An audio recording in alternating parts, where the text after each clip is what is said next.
during that trip in Chicago, you had really long hair, a really long beard. Yeah. It was like Forrest Gump style when he was running. Yeah. And you were wearing a big baggy suit, like with like it was a blazer, a white button up, a tie, and the pants that matched. And you were like looking super little, and you were skating all around the city, like just having the most fun. There were all these people working, and they were like, look at them. They're not having fun. I'm having fun. And I was like, wow, what a interesting dude. This guy's the most fascinating dude. But one thing I noticed, like during that whole time, as long as I've known you, you've had like this super deep love and passion for rollerblading, and you like own that. And like, it's like, where does that come from, and where did you find that? From good experiences. It just evolves the more you skate. You just meet more people, you get better connections, and you just keep having fun. So through the community, huh? Yeah, definitely. It's just, there's so many fun times that you'd miss if you don't go out and meet people. It's kind of boring to skate by yourself pretty often, but you get out and you seem cool doing that, though. You seem okay with that. Yeah, to a degree. Like, it's not as fun. You could go out, have fun at a park, skate from spot to spot and stuff, but yeah, I used to like it more. I noticed, like, you can't really...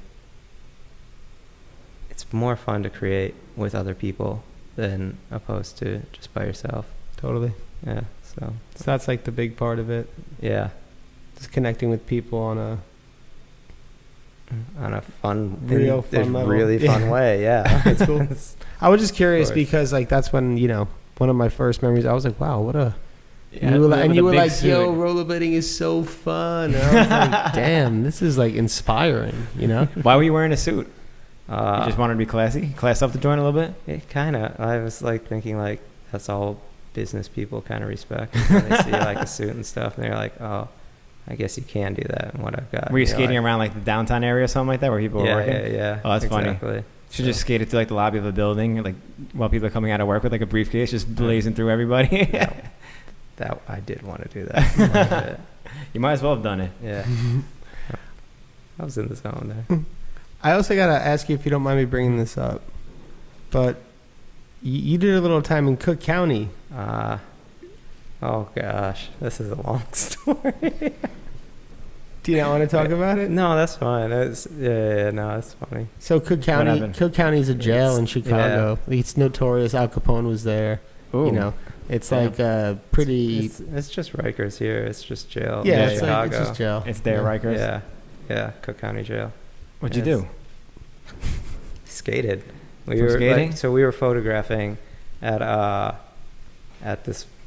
Just I was starting to like create images with like multiple industrial themes to them. Mm-hmm. I saw this cool industrial, all these lines, the patterns and stuff was just really interesting the way it's all built up.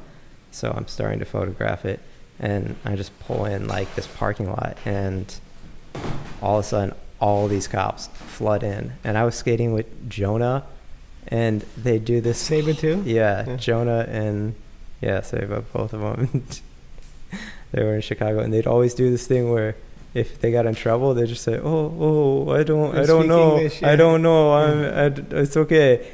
And I tried that, and it backfired as terribly as it could, because they just looked at me. They're like, "No, you're definitely from here. They believe what that, are you doing?" And I'm just like, "Oh no!" They're like, "Where's your friend at?" And we just ended up getting arrested and spent the night in jail, and then got out and stuff, and then had a court date, went to the court date, had another court date, went to the court date, had another court date. I said, I'm not coming back to the next one. Jesus Christ, I'm done with this. Yeah. I've had enough.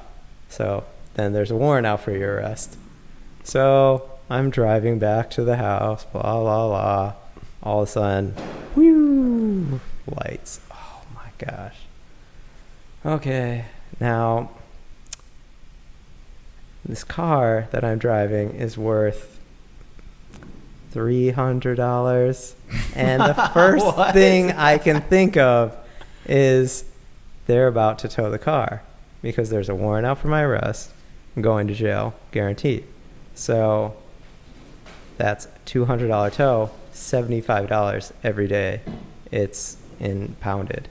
So I think, how can I avoid this? And I thought, maybe a mile from my house. And I thought, how far can you go with them pulling you over? And I just said, oh man, I'm just gonna try and play dumb in this situation again. So the cop like comes to the car, and so you went all the way to your house? He knocks on the window. Yeah. You went all the way to your house. You started a police chase. Yes, I started a police chase. So like I get cop style, straight up cop style. It was ridiculous. It was. And they got you at your house. So you park in like the driveway. Yeah, and they say, blah blah blah. They cut me off, and they said, "Why'd you do this?" And I was like, "Well, you guys are going to tow the car." And I said, "They're like, oh my gosh." And I was like, "Look, there's a warrant out for my arrest. You guys are about to arrest me either way. I just wanted to get the car to the house." And they're like, oh. And there were so many like factors in it. Like it was a slow speed police chase. And you were going like 20 miles an hour. Yeah, no, like the whole time I just followed all the like proper traffic safety rules and stuff. Oh my God, except that's so fucking funny. There's like 6 police behind me. What? Yeah, no, like you had 6 police cars behind you. Yeah, well, No. it's in the suburbs and stuff. They have nothing else. But you to said do. it was only a mile away. Oh, trust me. They got 6 police behind you in a mile. Yeah. Was it maybe more than a mile? No. No. They got 6 cops on you in a mile in the suburbs. That's quick. They don't have anything to do in the suburbs. Yeah, well, they're just right there. Let's go. hanging out. Yeah. That must have looked so funny for people. Like, And you're on just the still street. driving. You didn't slow down. Oh, I was slowed. I was listening to Velvet Underground. Just playing. I was like, oh God, looking in the rearview mirror, so many cop lights and stuff. And I was just like, this is ridiculous. Using my turn signal and stuff. Yeah. I stop at the light. Yeah, I was about to say, and I remember I stopped at the light, and this cop, he goes, "Hey, get out of the car, get out of the car." He's like knocking on the window. And I look and I noticed, I was like, oh shit. I hit the lock button. He goes, and he goes, and he lost it. And he goes, hey, he starts hitting the door. You I was hit like, the lock button? Yes. Like the door wasn't even unlocked. He said get out of the car, and you hit the lock button. Yeah, because I noticed You it looked wasn't at him even, and you hit the lock button. Yeah, I noticed the door wasn't even locked. That's the one time I was like, oh, this might not work. And I hit the button. And he's just like, he went ballistic. He's like, oh my God, you gotta be kidding me. He starts pulling the handle and stuff. I was like, This is such a ridiculous story. and then I go to like the side street, use my turn signal, turn. Oh, he like, came up to you and tried to open you up before you got home? Yeah, this was in the middle of traffic because I pulled up to a stoplight. I pull And up then to the you press the lock stoplight, button. and then he comes up to the car, and he's like, I'm so yes. No. Yes. I thought he did that in front of your house. Oh, no. No. I get to my house, I finally pull the car in, and I just get on the road, get on the ground. Why are you doing this? And I start telling him, I was like, Did you get on the ground? Yeah, of course. Yeah, Well, they're going to get on the ground. Yeah, they got to be aggressive with you at that point. They drag you out. And then they put me in like the back seat, and they're like, what did he do? What can we arrest him for? And I was like, they're like, he used to turn signal. He stopped at the light. And they're just like, seriously, I sat in the back of the police car for like 20 minutes, them just flipping through the book, trying to find something to charge me with. No way. They turned it into disobeying a police officer and fleeing and eluding. And so I lost my license for like 6 months from that. And then they took me, here's the thing that also happened. They took me from Lake County to Cook County to the other county, which I forget what it is, Will County or something. But they transfer me in between each county because there were so many like different places that had offenses and stuff because it was all like spread out, and that part was pretty ridiculous. So I spent like a whole month in jail. A month for that? A month, yes, What? because that's the maximum amount of time they'll hold you for. That was over like Christmas as well. Oh, so man. like that was a month seems a little in OD there. for that. Yeah, well, I kept the car, so. But that month, I remember like you telling me stories about like you were making like buddies in there, because I was always thinking like everyone, like I think at that time you had a big old beard. Yeah. Like, you know, you how tall are you? You're not a big tall. Like 5'4". You're like 5'4". You know, so you're not a big guy. No. You know, you're a white guy, light eyes, light hair.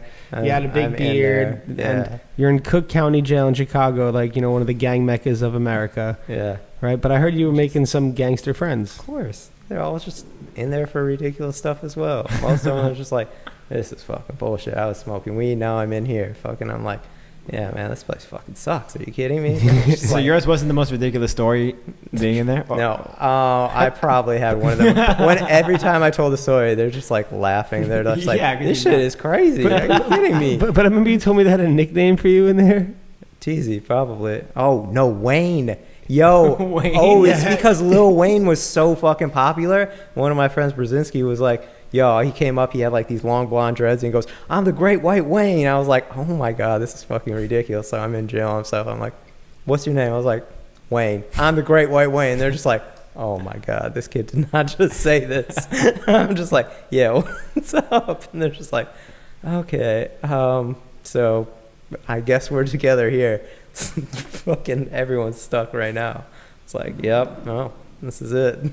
That's funny, man. This is one of the most ridiculous stories I heard on our show. No, like, yeah, I'm not yeah, no, like it's crazy too, because like there's not much entertainment. So as long as you know like songs or music, and like I just knew old Cash Money songs, and I'd like repeat those, or like old skate videos, Brian Shima's fucking Coup d'etat, Black Star, Respiration. You used to just rap? Yeah, I just repeat all the fucking lyrics and stuff. To entertain the homies? Yeah, and they're just like, you were not this kid actually has been knowing this stuff. Yeah.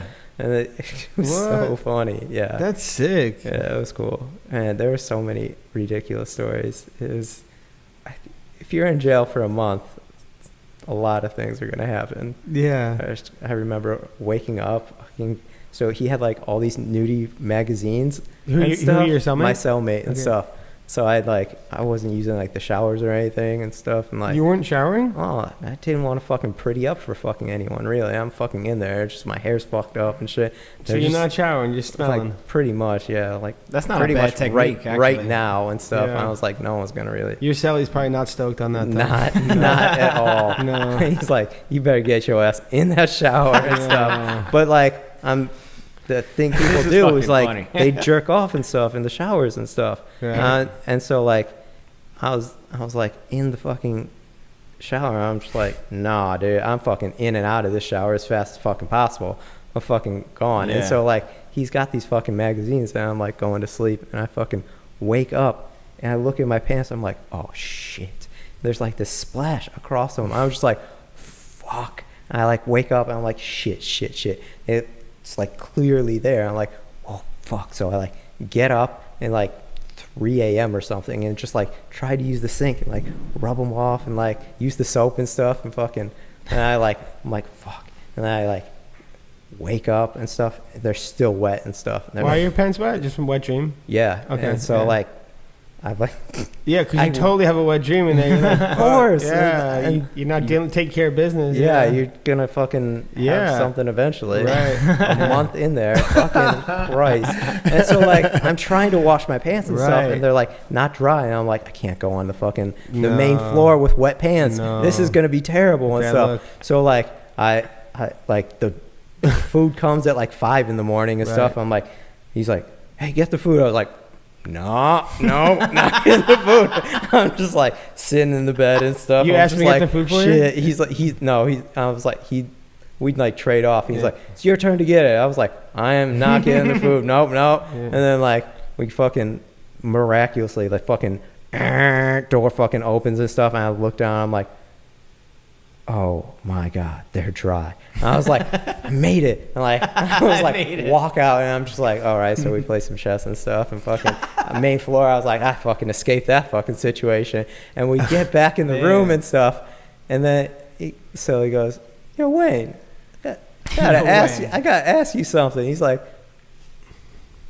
what the fuck were you doing at 5 in the morning? I was like, oh, dog, no, you don't want to know. You couldn't even tell him? He's like, no, I do want to know. He's like, I was like, no, you don't want to know. He's like, no, listen up. You're going to tell me what the fuck you were doing at 5 a.m. using the sink. I was like, okay, man, listen, like, you know, you got these like posters and stuff on the walls and stuff. And I've been in here for like a little bit now and stuff. And he's just like, oh, you had one of them freaky dreams. I was like, yeah. He's like, just use the shower. I was like, I'm not using the shower. I was like, I need out of this place. This is out of control.